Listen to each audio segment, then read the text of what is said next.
kalaupun di situ ya niat ambil pelajaran dari yang ada di situ, ambil pelajarannya. Wallahu a'lam bishawab. Nggih, monggo Bu Maulana.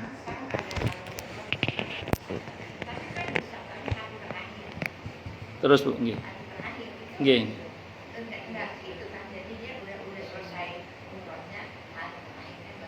Tinggal jalan-jalannya.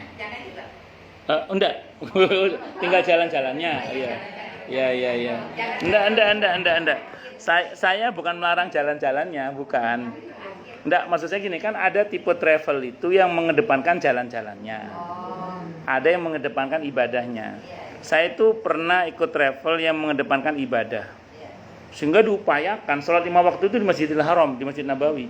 Ada city tour, tapi nanti begitu menjelang zuhur segera balik ke Masjidil Haram, ke Nabawi, sehingga kita bisa sholat berjamaah di Masjid Nabawi. Kenapa? Karena travel yang saya ikuti saat itu lebih mengedepankan ibadah. Itu seperti itu. Bukan mengedepankan jalan-jalan. Bukan tidak boleh jalan-jalan, boleh. Tapi usahakan kalau bisa cari travel yang mengedepankan ibadah. Bukan apa-apa, karena kita sarankan untuk ibadah gitu, maksudnya gitu aja sih.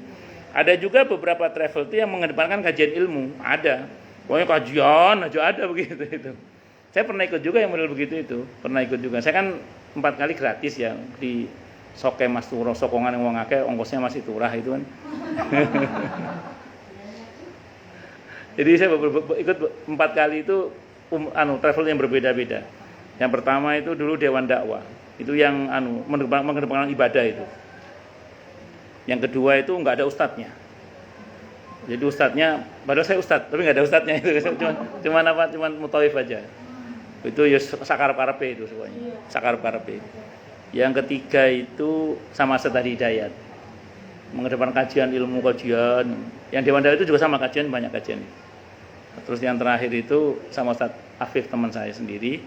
Kalau itu pertengahan lah. Enggak kemarut dengan jalan-jalan, tapi ibadah tetap tertib gitu. Yang saya senang dari yang travelnya teman saya itu, beliau memperlakukan siapapun dianggap baru pertama kali haji, baru pertama kali umroh. Karena saya pernah ikut travel, di antara yang travelnya ada, saya nggak sebut merek travelnya karena takut hibah. Nah itu orang yang ikut travel dia itu dianggap orang yang sudah biasa umroh. Padahal saat itu saya pertama kali umroh saat itu. Kan belum tahu lapangan ya. Itu saya buat catatan itu. Nah, kalau yang travel terakhir yang saya ikuti di teman saya itu pokoknya siapapun ikut travel beliau itu diperlakukan seperti orang yang pertama kali umroh atau pertama kali haji, sehingga diperhatikan betul ibadahnya itu. Jadi enggak dianggap orang udah biasa umroh seperti kabeh mbot. Makanya diperhatikan betul ibadahnya. Itu senangnya saya kalau yang terakhir itu. Wallahu a'lam bishawab. Ada lagi? Iya. Tentang dalil puasa Senin Kamis. Sekarang kan ada yang bilang kalau nggak kuat ya Ustaz. Terus. Jadi saya bingung Ustaz. Sudah. Itu aja. Ya baik. Banyak Bu, kalau mau kita gugat itu banyak. Yang kita amalan-amalan yang hadis. Ibu tahu nggak hadis baca ayat kursi setelah sholat yang kata Nabi tidak ada pemisah antara dia dengan surga kecuali tidak ada pemisah antara dia dan surga kecuali kematian? Ibu tahu nggak? Ada yang bilang palsu loh hadisnya itu. Kalau ibu baca fikih sunnah kan hadisnya sahih atau hasan. Yang ngomong palsu ada. Nah, ibu tahu nggak bagaimana rahasianya? Ingin tahu nggak? Saya beritahu. Kadang hadis itu dinyatakan sahih dari jalur siapa? Dikatakan hasan dari jalur siapa? Dikatakan dhaif dari jalur siapa?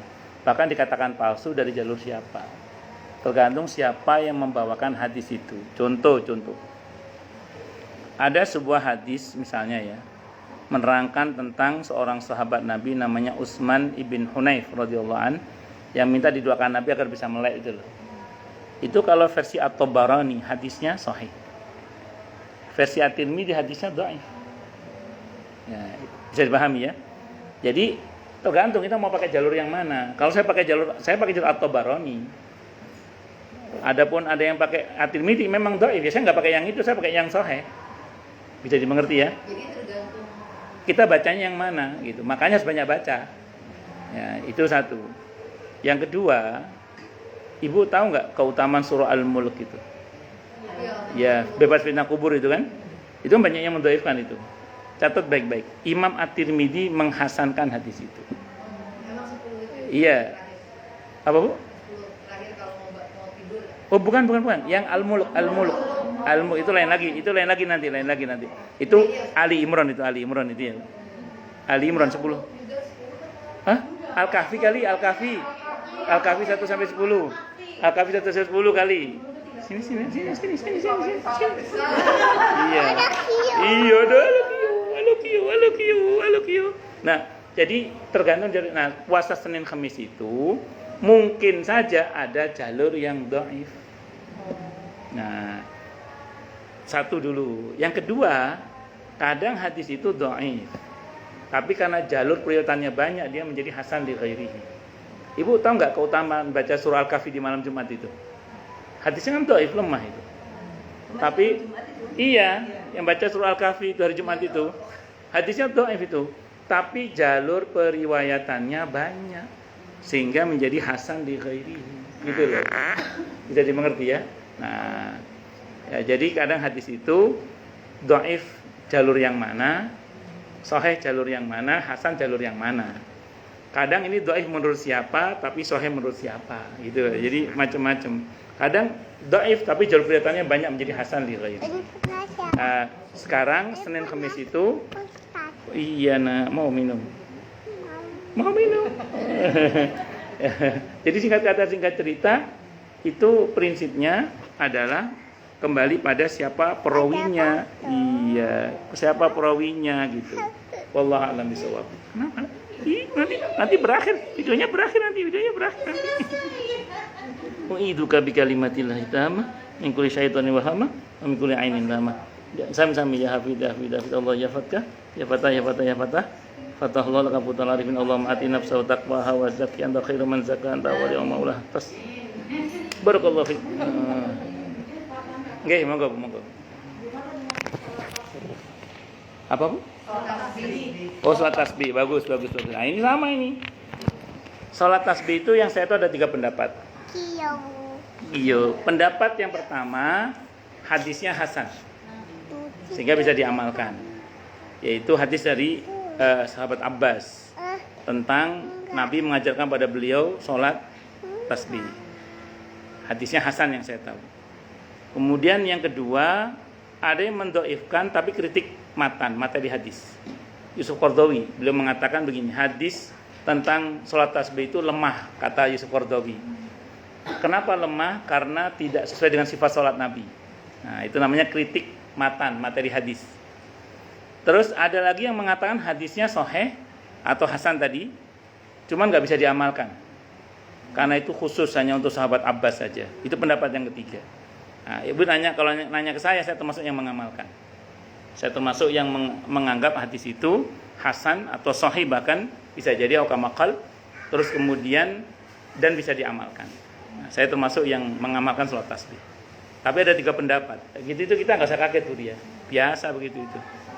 Ya, makanya kalau ada amalan yang masyhur kalangan kaum muslim tiba-tiba ada yang melemahkan, saya nggak kaget.